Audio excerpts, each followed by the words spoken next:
President Hennessy, members of the Board of Trustees, distinguished faculty and staff, proud and relieved parents, calm and serene grandparents, distracted but secretly pleased siblings, ladies and gentlemen, graduating students of the class of 2016, good morning. I am deeply honored and privileged that you have asked me here to say a few words at so momentous an occasion, that you might find what I have to say worthy of your attention on so important a day, especially one with such historical significance. 125 years, wow. Thank you too for that generous introduction, President Hennessy. I always feel compelled, though, to inoculate myself against such praise by remembering that I have on my refrigerator door at home an old and now faded cartoon that shows two men standing in hell, the flames licking up around them, and one guy says to the other, "Apparently my over 200 screen credits didn't mean a damn thing." They don't, of course. There is much more meaning in your accomplishments, which we memorialize today. I am in the business of memorializing, of history. It is not always a popular subject on college campuses today, particularly when at times it may seem to some an anachronistic and irrelevant pursuit, particularly with the ferocious urgency this moment seems to exert on us. It is my job, however, to remind people with story, memory, anecdote, feeling of the power our past also exerts to help us better understand what's going on now. It is my job to try to discern patterns and themes from history, to enable us to interpret our dizzying and sometimes dismaying present. For nearly 40 years now, I have diligently practiced and rigorously maintained a conscious neutrality in my work, avoiding the advocacy of many of my colleagues, trying to speak to all of my fellow citizens. Over those decades of historical documentary filmmaking, I have also come to the realization that history is not a fixed thing, a collection of precise dates, facts, and events that add up to a quantifiable, certain, confidently known truth. History is a mysterious and malleable thing, constantly changing, not just as new information emerges, but as our own interests, emotions, and inclinations change. Each generation rediscovers and re-examines that part of the past which gives its present new meaning, new possibility, and new power. The question becomes for us now, for you especially, what will we choose as our inspiration? Which distant events and long-dead figures will provide us with the greatest help, the most coherent context, and the wisdom simply to go forward? This is in part an existential question. None of us get out of here alive. An exception will not be made in your case, and you'll live forever. You can't actually design your life. If you want to make God laugh, the saying goes, tell her your plans. The hard times and vicissitudes of life will ultimately visit everyone.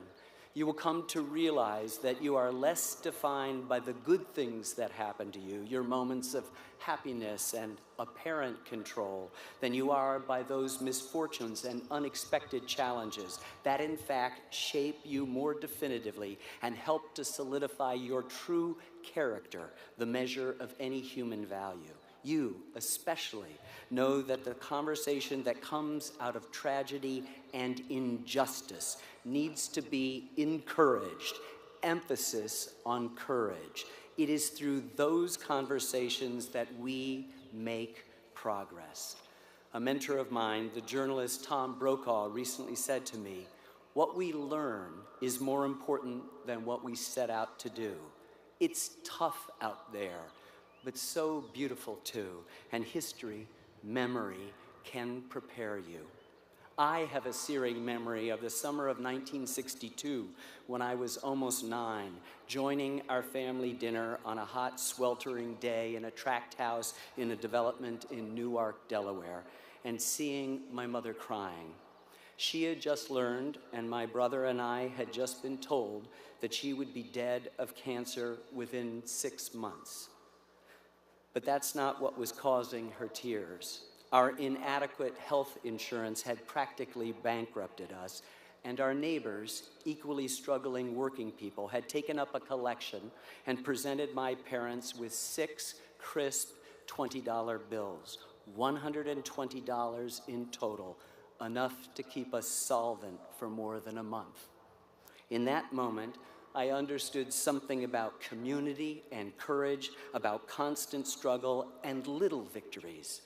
That hot June evening was a victory, and I have spent my entire professional life trying to resurrect small moments within the larger sweep of American history, trying to find our better angels in the most difficult of circumstances, trying to wake the dead, to hear their stories. But how do we keep that realization of our own inevitable mortality from paralyzing us with fear? And how do we also keep our usual denial of this fact from depriving our lives and our actions of real meaning, of real purpose? This is our great human challenge, your challenge. This is where history can help.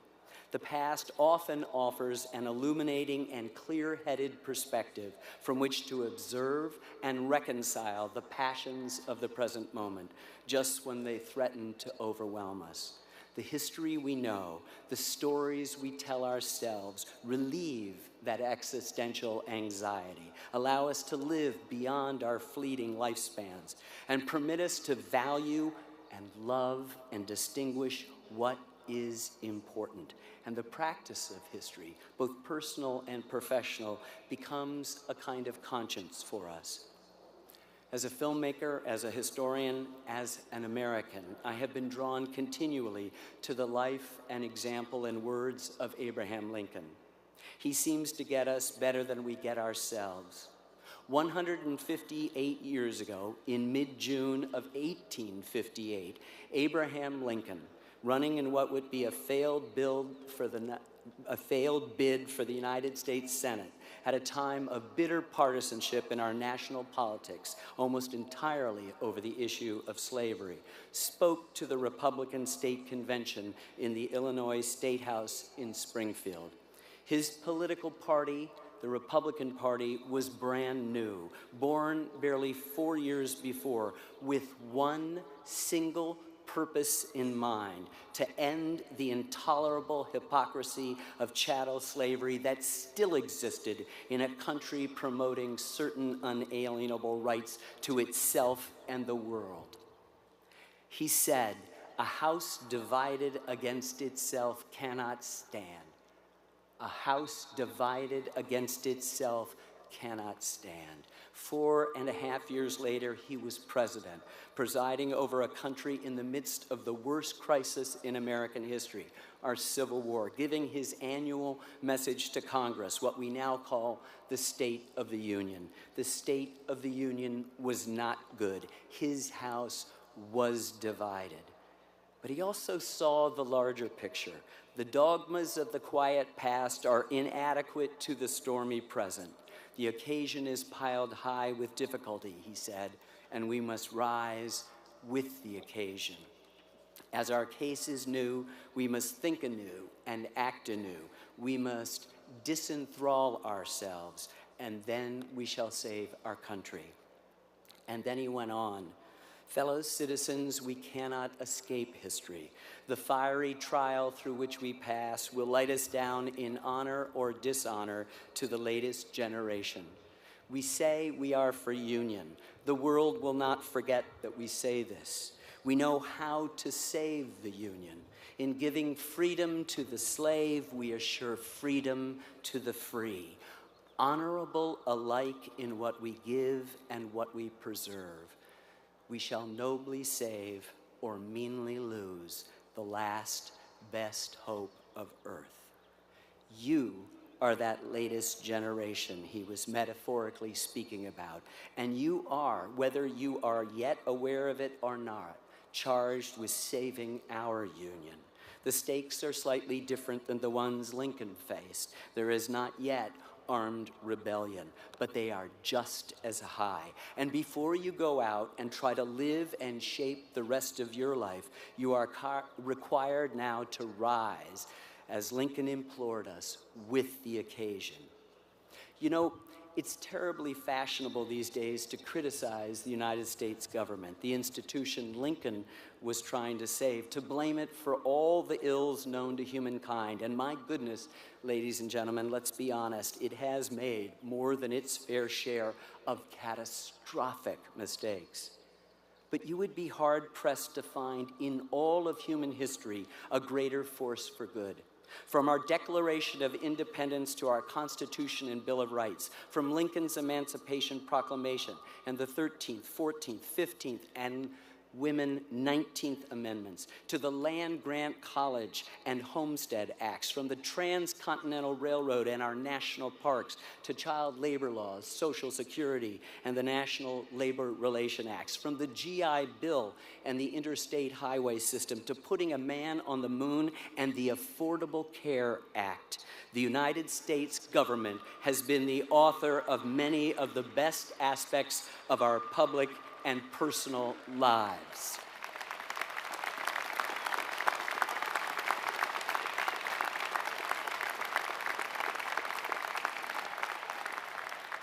But if you tune in to politics, if you listen to the rhetoric of this election cycle, you are made painfully aware that everything is going to hell in a handbasket, and the chief culprit is our evil government. Part of the reason this kind of criticism sticks is because we live in an age of social media where we are constantly assured that we are all independent, free agents. But that free agency is essentially unconnected to real community, divorced from civic engagement, duped into believing in our own lonely primacy by a sophisticated media culture that requires you, no, desperately needs you to live in an all-consuming disposable present, wearing the right blue jeans, driving the right car, carrying the right handbag, eating at all the right places, blissfully unaware of the historical tides that have brought us to this moment, blissfully uninterested in where those tides might take us. Our spurious sovereignty is reinforced and perpetually underscored to our obvious and great comfort. But this kind of existence actually ingrains in us a stultifying sameness that rewards conformity, not courage, ignorance and anti-intellectualism, not critical thinking. This wouldn't be so bad if we were just wasting our own lives. But this year, our political future depends on it. And there comes a time when I and you can no longer remain neutral, silent. We must speak up and speak out. For 216 years, our elections, though bitterly contested, have featured the philosophies and characters of candidates who were clearly qualified. That is not the case this year.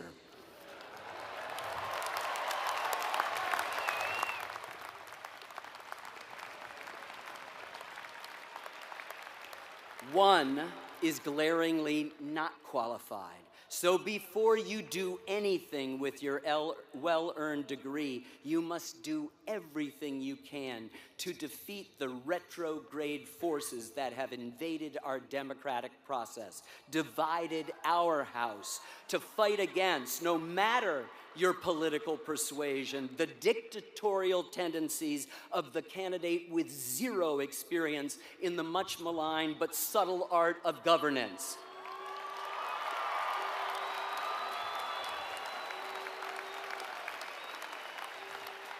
Who is against lots of things, but doesn't seem to be for anything, offering only bombastic and contradictory promises and terrifying Orwellian statesmen. A person who easily lies, creating an environment where the truth doesn't seem to matter, who has never demonstrated any interest in anyone or anything but himself and his own enrichment.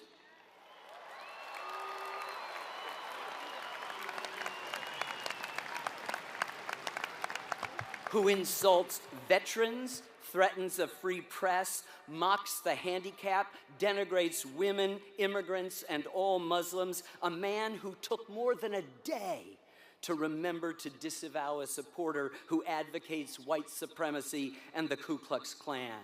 An infantile, bullying man who, depending on his mood, is willing to discard old and established alliances, treaties, and long-standing relationships. I feel genuine sorrow for the understandably scared and they feel powerless people who have flocked to his campaign in the mistaken belief that, as often happens on TV, a wand can be waved and every complicated problem can be solved with the simplest of solutions. They can't. It is a political Ponzi scheme. And asking this man to assume the highest office in the land would be like asking a newly minted car driver to fly a 747.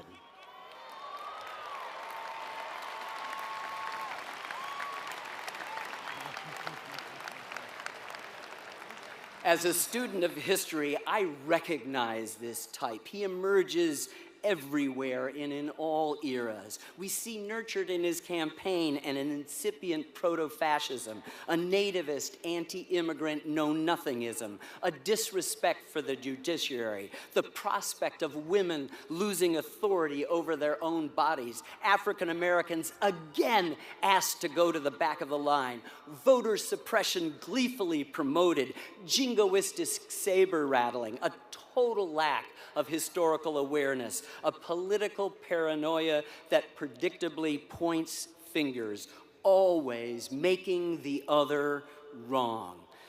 These are all virulent strains that have at times infected us in the past, but they now loom in front of us again, all happening at once. We know from our history books that these are the diseases of ancient and now fallen empires.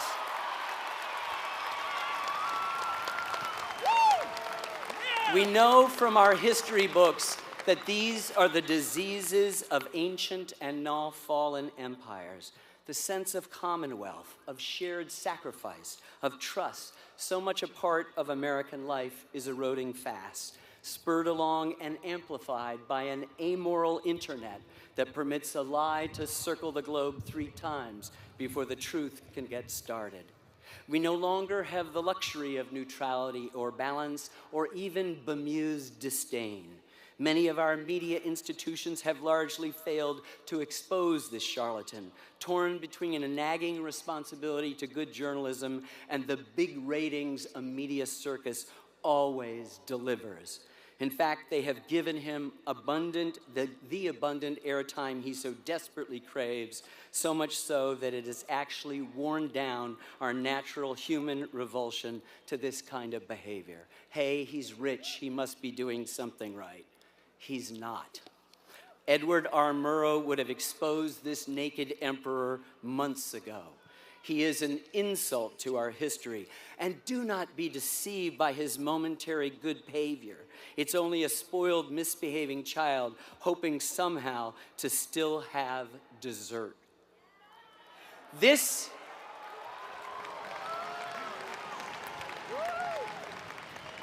And do not think that the tragedy in Orlando underscores his points. It does not. We must disenthrall ourselves, as Abraham Lincoln said, from the culture of violence and guns, and then we shall save our country. This, ladies and gentlemen, is not a liberal or conservative issue, a red state, blue state divide. This is an American issue. Many honorable people, including the last two Republican presidents, members of the party of Abraham Lincoln, have declined to support him. And I implore those Vichy Republicans who have endorsed him to please reconsider. We must remain committed to the kindness and community that are the hallmarks of civilization and reject the troubling, unfiltered Tourette's of his tribalism.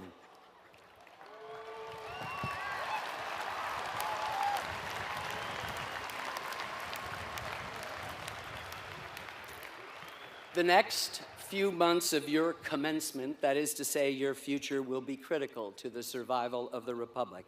The occasion is piled high with difficulty. Let us pledge here today that we will not let this happen to the exquisite yet deeply flawed land we all love and cherish and hope to leave intact to our posterity. Let us nobly save, not meanly lose, the last best hope of earth. Let me speak directly to the graduating class. Watch out, here comes the advice. Look, I am the father of 4 daughters. If someone tells you they've been sexually assaulted, take it effing seriously and listen to them.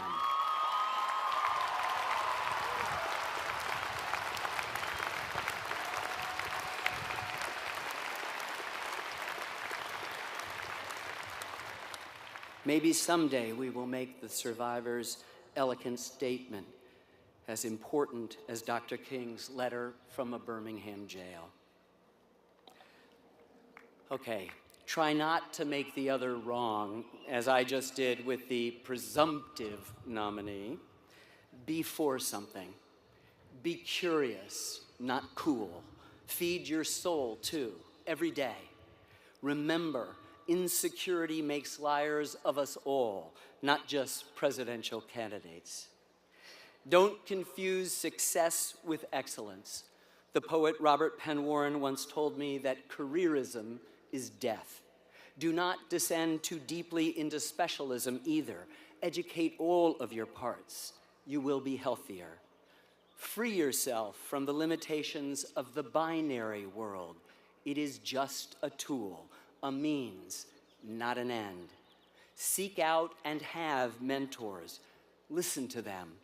The late theatrical director Tyrone Guthrie once said, "We are looking for ideas large enough to be afraid of again."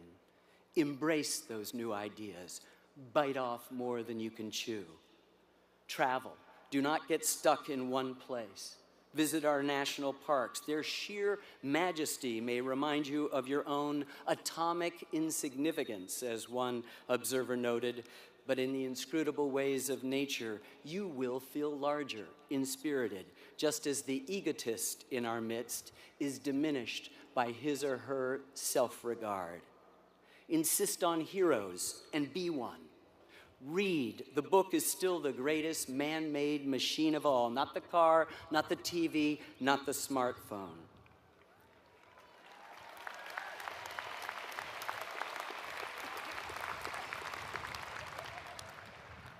Make babies. One of the greatest things that will happen to you is that you will have to worry, I mean really worry about someone other than yourself. It is liberating and exhilarating, I promise. Ask your parents.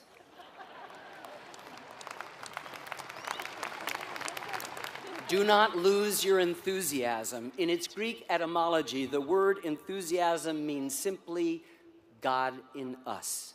Serve your country. Insist that we fight the right wars. Convince your government, as Lincoln knew, that the real threat always and still comes from within this favored land. Governments always forget that. Insist that we support science and the arts, especially the arts. They have nothing to do with the actual defense of our country. They just make our country worth defending.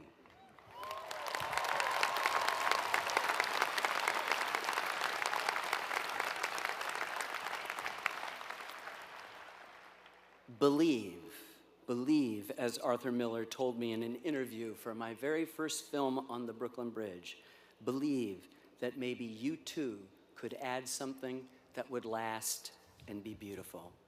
And vote. You indelibly underscore your citizenship and our connection to each other when you do. Good luck and Godspeed.